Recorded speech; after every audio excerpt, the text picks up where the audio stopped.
Slim బ్యూటీలు రాజ్యవేలే చిత్ర పరిశ్రమలో తన heavy ఫిజిక్తో ఎన్నేళ్లుగా రాణిస్తున్న అందాల భామ నమిత.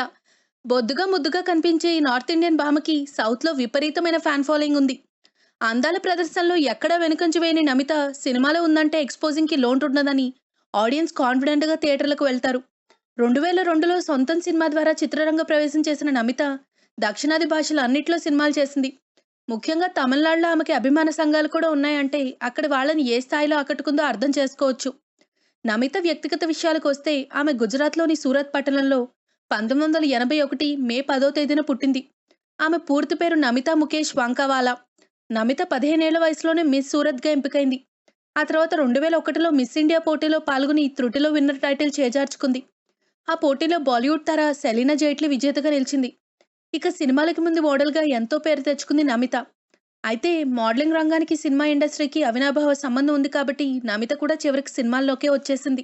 సొంతం జెమినీ వంటి చిత్రాలతో స్టార్టింగ్లోనే గుర్తింపు తెచ్చుకుంది. ఒక రాజు ఒక రాణి, ఒక రాధ ఇద్దరు కృష్ణుల పెళ్లి వంటి చిత్రాలతో తెలుగు ప్రేక్షకులకి మరింత దగ్గరైంది నమిత. అయితే ఆ తర్వాత కాలీవుడ్లో తన అదృష్టాన్ని పరీక్షించుకునేందుకు వెళ్లిన ఆమెకు తమిళులు బ్రహ్మరథం పట్టారు. బొద్దుగా ఉన్న వాళ్ళని బాగా లైక్ చేసే తమిళియన్స్ నమితని దేవతలా ఆరాధించేవారంటే అతిశయోక్తి కాదు. మళ్ళీ తెలుగులో బిల్లా సింహ వంటి చిత్రాలతో రీఎంట్రీ ఇచ్చి మరోసారి ఆకట్టుకుంది. అయితే తమిళంలో సినిమాలు చేసే టైంలో కో యాక్టర్ వీర అలియాస్ వీరేంద్ర చౌదరి అనే క్యారెక్టర్ ఆర్టిస్ట్తో ప్రేమలో పడి అతన్నే చేసుకుంది. నమిత హడావుడిగా పెళ్లి చేసుకోవడానికి బలమైన కారణమే ఉంది. సీనియర్ నటుడు శరత్ బాబుతో నమిత ప్రేమాయణం నడుపుతోందని సౌత్ మీడియా కోడే కూసింది. దాంతో ఆ ఊహాగానాలకు ఫుల్ స్టాప్ పెళ్లేందుకు తన లాంగ్ టైం లవర్ వీరాని పెళ్లి చేసుకుంది. పెళ్లి తర్వాత కొన్నాళ్ల పాటు భర్తతో ప్రపంచ యాత్ర చేసొచ్చింది. నమిత హనీమూన్లో భాగంగా అమెరికా, యూరప్ తదితర దేశాలను చుట్టొచ్చింది.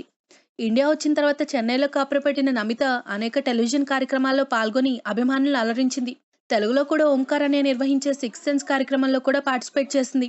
అయితే మళ్లీ సినిమాలు చేయాలని భావిస్తున్న నమిత సీనియర్ దర్శకుడు టి రాజేందర్ దర్శకత్వంలో ఇలైక్ దాని అనే చిత్రంలో నటించడానికి గ్రీన్ సిగ్నల్ ఇచ్చింది. ఇందులో నమిత విలన్ పాత్ర పోషిస్తున్నట్టు సమాచారం. ఈ రొమాంటిక్ ఎంటర్టైనర్లో 2 జంటలు తమ ప్రేమను గెలిపించుకోవడానికి ఎంతో కష్టపడుతూ ఉంటాయి. అయితే ఇవాళ ప్రేమను భగ్నం చేసే ప్రతి నాయకురాలుగా నమిత నెగిటివ్ రోల్లో కనిపించనుందట.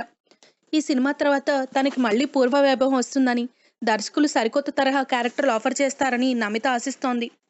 If you like the video, please like us and subscribe Tollywood Nagar.